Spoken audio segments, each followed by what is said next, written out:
The stars above the desolate moon of Cryos 7 burned cold and distant, their light barely piercing the thick atmosphere of the planet below.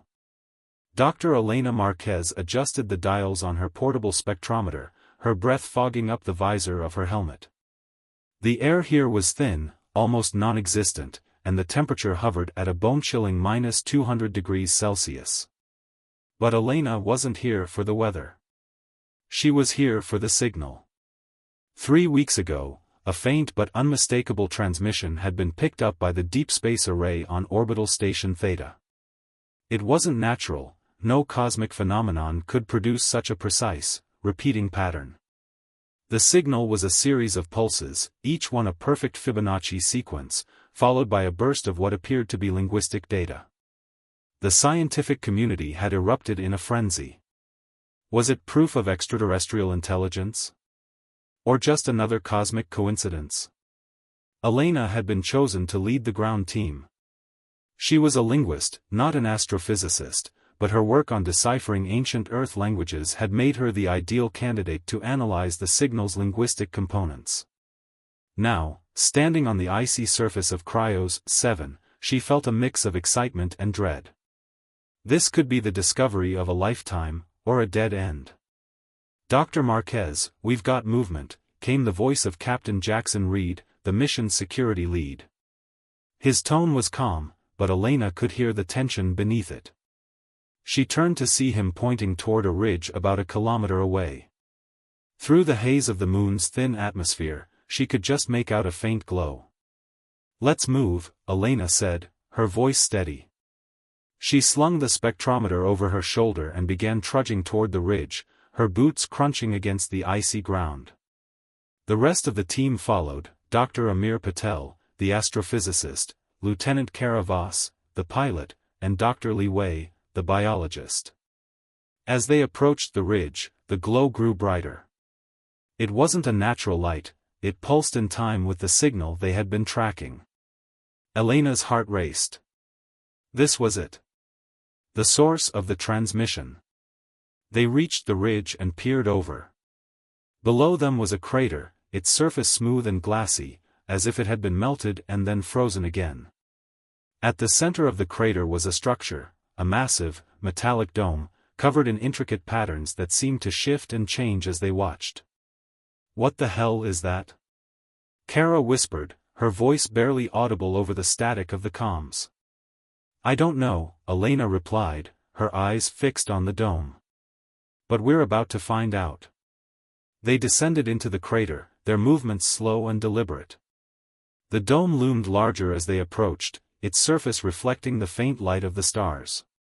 Up close, the patterns were even more mesmerizing, a complex web of lines and symbols that seemed to tell a story, though Elena couldn't yet decipher it. At the base of the dome was an entrance, a circular doorway that pulsed with the same light as the rest of the structure. Elena stepped forward, her hand hovering over the surface. The metal was warm to the touch, despite the freezing temperature of the moon. "Careful," Jackson warned, his hand resting on the hilt of his plasma cutter. Elena nodded but didn't step back. She pressed her hand against the doorway, and the light intensified. The symbols around the entrance began to glow, and the door slid open with a soft hiss. Inside was darkness, broken only by the faint glow of the walls. Elena took a deep breath and stepped inside, the rest of the team following close behind. The interior of the dome was vast, the walls covered in the same shifting patterns as the exterior. In the center of the room was a pedestal, and on top of it was a sphere, a perfect, smooth orb that seemed to hum with energy. Elena approached the pedestal, her eyes locked on the sphere. As she got closer, she could see that the surface of the orb was covered in the same symbols as the walls. But these symbols were different, they were arranged in a way that suggested language. "This is it," she whispered, her voice trembling with excitement. "This is the source of the signal." She reached out to touch the sphere, but before she could, a voice echoed through the chamber, a deep, resonant sound that seemed to come from everywhere and nowhere at once. "Welcome, travelers." Elena froze, her hand hovering inches from the sphere. The voice wasn't speaking any language she recognized, but somehow, she understood it. It was as if the words were being translated directly in her mind. "Who are you?" she asked, her voice barely above a whisper. "We are the Keepers," the voice replied. "And you have been chosen." "Chosen for what?" Jackson demanded, his hand tightening on his weapon. "To bear the knowledge of the cosmos," the voice said. "To carry the legacy of those who came before." Elena's mind raced. This was beyond anything she had imagined. The signal, the dome, the sphere, it was all part of something much larger, something ancient and powerful. "What do we need to do?" she asked. "Take the sphere," the voice said. "And with it, the burden of understanding." Elena hesitated for a moment, then reached out and touched the sphere. As soon as her fingers made contact, a surge of energy shot through her body. Images flooded her mind, visions of distant worlds, ancient civilizations, and a vast, interconnected network of knowledge. She gasped and pulled her hand away, the images fading but not disappearing entirely. The sphere was still humming, its surface now glowing brighter than before. "What did you see?" Amir asked, his voice filled with awe. Elena shook her head, trying to process what had just happened. I don't know. But we need to get this back to the ship. There's so much more to this than we thought." The team quickly secured the sphere and began the trek back to their shuttle. As they left the dome, the voice echoed once more. "Remember, travelers. The knowledge you carry is both a gift and a responsibility. Use it wisely." Elena didn't respond. She was too focused on the sphere, on the weight of what they had just discovered. This was only the beginning. The shuttle ride back to the SS Horizon, their orbiting research vessel, was tense. The sphere sat in a secure containment unit, its glow casting eerie shadows across the cabin. Elena couldn't take her eyes off it. The visions she had seen, flashes of alien worlds, ancient battles, and a vast, interconnected network of knowledge, were still fresh in her mind. She felt as though she had glimpsed something far beyond human understanding, and it terrified her. "What do you think it is?" Kara asked, breaking the silence. She was piloting the shuttle, her hands steady on the controls, but her voice betrayed her unease. "I don't know," Elena admitted. "But it's more than just a relic. It's alive, in a way. It communicates. It showed me things." "What kind of things?" Amir asked, leaning forward in his seat. His dark eyes were alight with curiosity, though there was a hint of caution in his expression. "Civilizations," Elena said. "Worlds. A network of knowledge that spans galaxies. It's like a library. But not just a library. A living one." Jackson, who had been silent until now, spoke up. "And what happens when we bring it back to the horizon?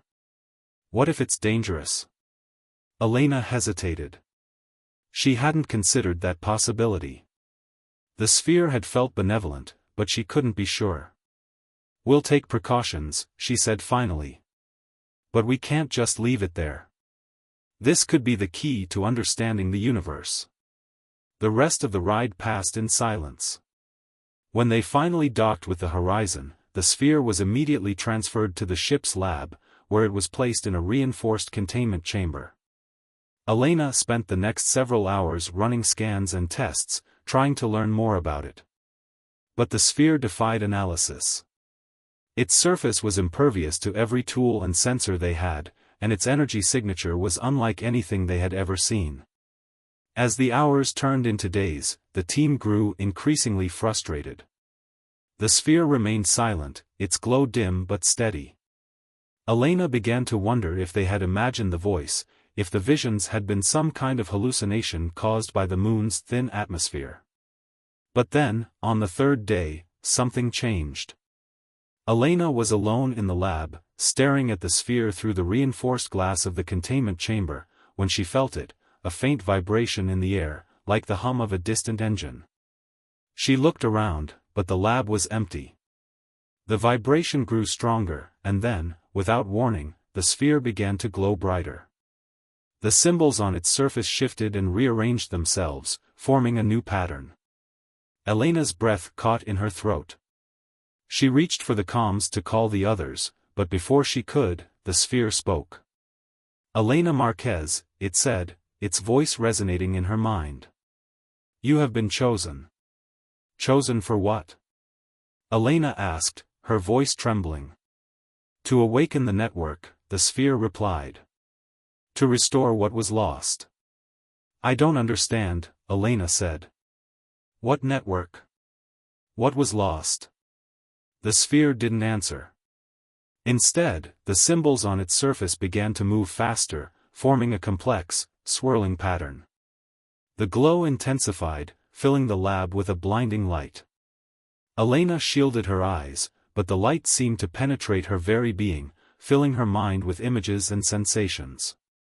She saw it again, the network. A vast, interconnected web of knowledge, spanning galaxies and eons. But this time, she saw more. She saw the keepers, the ancient beings who had created the network. She saw their civilization, their rise and fall. And she saw the cataclysm that had destroyed them, leaving only fragments of their knowledge behind. The light faded, and Elena found herself on her knees, gasping for breath. The sphere was silent once more, its glow dimmed.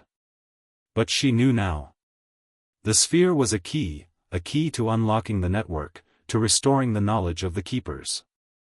And she had been chosen to wield it. The days that followed were a blur of activity.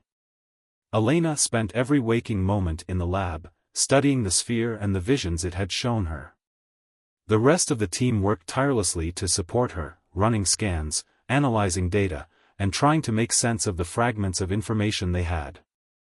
But the sphere remained enigmatic. It spoke only to Elena, and only when it chose to. The rest of the team could only watch as she communed with it, her eyes distant and her movements slow, as if she were in a trance. "We need to bring in more experts," Amir said one evening, as they gathered in the ship's mess hall. "This is beyond us. We need linguists, historians, anyone who can help us understand what we're dealing with." Elena shook her head. "We can't risk it. The sphere is too powerful. If it falls into the wrong hands. And what if it's too powerful for us?" Jackson countered. "What if we're in over our heads?" Elena didn't have an answer. She knew they were taking a risk, but she couldn't shake the feeling that the sphere had chosen her for a reason. She had to see this through. As the days turned into weeks, Elena began to piece together the fragments of knowledge the sphere had given her. The network, she learned, was a vast repository of information, created by the keepers to preserve their civilization's knowledge. But it was more than just a library, it was a living entity, capable of growth and adaptation. The sphere was one of many keys, each one designed to unlock a different part of the network. But the network was damaged. The cataclysm that had destroyed the keepers had also fractured the network, scattering its knowledge across the stars. The sphere's purpose was to restore the network, to bring it back to its full potential. And Elena was the key to making that happen. One night, as she sat alone in the lab, the sphere spoke to her again. "Elena Marquez," it said. "You have learned much. But there is more you must see." Before she could respond, the sphere's glow intensified, and Elena was once again plunged into a vision. This time, she saw the network in its entirety, a vast, shimmering web of light, stretching across the cosmos. But the web was broken, its strands frayed and disconnected. In the center of the web was a void, a darkness that seemed to consume everything around it. "This is the heart of the network," the sphere said. "The source of its power. But it is damaged. You must repair it." "How?" Elena asked, her voice barely a whisper. "You must find the other keys," the sphere replied. "Only then can the network be restored." The vision faded, and Elena was left with a sense of urgency. The network was out there, waiting to be restored. And she was the only one who could do it. The team spent the next several months searching for the other keys.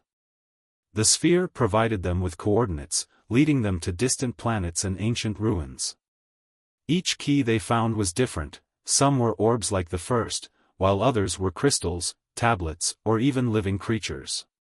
But each one contained a piece of the network's knowledge, and each one brought them closer to their goal. But the search was not without danger. They encountered hostile alien species, treacherous environments, and even rival factions who sought to claim the keys for themselves. Jackson's skills as a security officer were put to the test, and more than once, the team found themselves in life-or-death situations. Through it all, Elena remained focused. She knew the stakes were high, and she couldn't afford to fail. The network was too important, not just for humanity, but for the entire cosmos. As they collected more keys, Elena began to feel a change within herself. The knowledge she had gained was changing her, shaping her into something more than human. She could feel the network's presence in her mind, guiding her, teaching her. She was becoming a part of it. But with that knowledge came a burden. The more she learned, the more she realized the true scope of what they were trying to accomplish. The network was not just a repository of knowledge, it was a weapon, a tool of unimaginable power. And if it fell into the wrong hands, it could be used to destroy entire civilizations. Elena knew she had to be careful.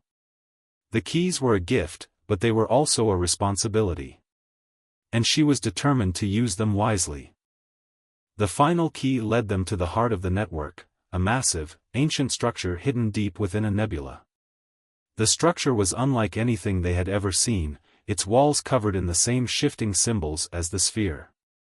At its center was a massive, pulsating core, the source of the network's power. Elena approached the core, the keys in her hands glowing with a soft, steady light. She could feel the network's presence all around her, a vast, living entity that seemed to pulse with anticipation. "This is it," she whispered. "The final step." She placed the keys into the core, one by one. As each key was inserted, the core's glow intensified, and the symbols on the walls began to shift and change.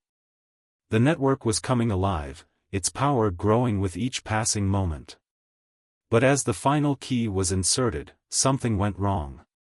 The core began to pulse erratically, its light flickering and dimming. The symbols on the walls began to fade, and the network's presence in Elena's mind began to weaken. "No!"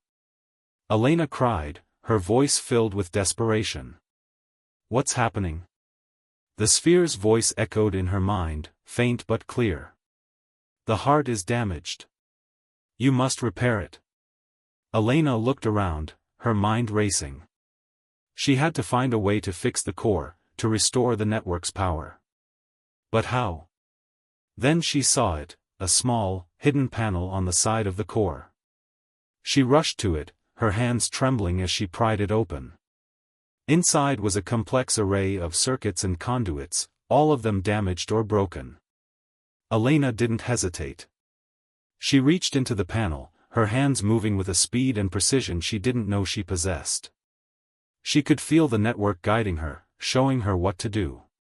She worked tirelessly, repairing the damage, restoring the connections. And then, with a final, triumphant pulse, the core came alive. The network's power surged through the structure, filling it with light and energy. The symbols on the walls glowed brighter than ever, and the network's presence in Elena's mind grew stronger. She had done it. She had restored the network. As the team watched in awe, the network began to expand, its power reaching out across the cosmos. Elena could feel it, the knowledge, the wisdom, the power. It was all there, waiting to be used. But she knew the real work was just beginning. The network was a tool, and it was up to her to decide how to use it. She had been chosen for a reason, and she was determined to fulfill her purpose.